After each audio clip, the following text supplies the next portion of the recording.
Baik, Assalamualaikum warahmatullahi wabarakatuh. Perkenalkan, nama saya Muhammad Nabil Al-Ghazi dengan NPM C1C023160. Di sini saya akan mempresentasikan bab 7 akuntansi keuangan lanjutan, yang dimana judulnya adalah transaksi entitas induk dan entitas anak pada hutang. Di sini saya akan mempresentasikannya karena ini adalah tugas dari Bu Indah sebagaimana beliau adalah pengampu mata kuliah akuntansi keuangan lanjutan kelas E23. Langsung saja kita masuk ke materinya. Nah, materi ini membahas tentang bagaimana transaksi utang yang terjadi antara entitas induk dan entitas anak diperlakukan dalam penyusunan laporan keuangan konsolidasian. Pada dasarnya, entitas induk dan entitas anak dianggap sebagai satu kesatuan ekonomi, sehingga setiap transaksi antar keduanya tidak boleh menimbulkan laba atau rugi yang bersifat internal. Oleh karena itu, seluruh transaksi utang dan piutang di antara entitas tersebut harus dieliminasi agar laporan keuangan mencerminkan kondisi keuangan kondisi ekonomi yang sebenarnya.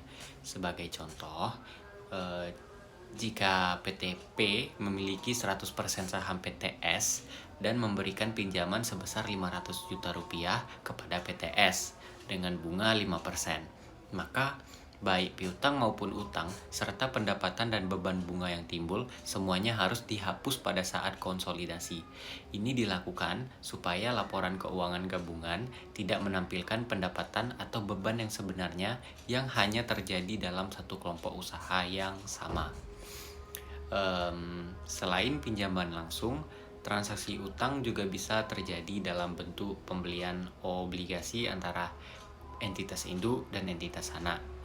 Jika entitas induk itu menerbitkan obligasi dan dibeli langsung oleh anak perusahaan, maka akun investasi pada obligasi, utang obligasi, pendapatan bunga, dan beban bunga juga harus dieliminasi. Tujuannya tetap sama, yaitu agar laporan keuangan tidak menunjukkan pendapatan atau beban fiktif akibat transaksi antar perusahaan dalam satu grup.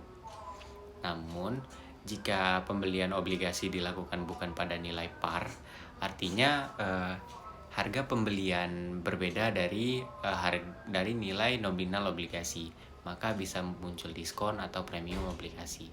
Dalam kondisi seperti ini, akun diskon atau akun premium yang timbul juga ikut dieliminasi. Hal ini penting untuk menjaga agar nilai kewajiban dan aset dalam laporan keuangan tidak terdistorsi oleh transaksi internal. Ada pula kasus di mana induk perusahaan membeli obligasi pada anak perusahaan melalui pihak non-afiliasi. Jika pembelian dilakukan pada harga yang sama dengan nilai tercatat obligasi, maka perlakuannya sama seperti pembelian langsung. Semua akun terkait tetap dieliminasi. Tetapi jika harga pembelian berbeda dengan nilai tercatatnya, maka dari sisi konsolidasi akan muncul keuntungan atau kerugian penarikan obligasi. Keuntungan muncul jika obligasi dibeli dengan harga lebih rendah dari nilai tercatat, sedangkan kerugian muncul jika dibeli dengan harga lebih tinggi. Nilai keuntungan atau kerugian ini nantinya akan memengaruhi laporan laba rugi ke konsolidasian.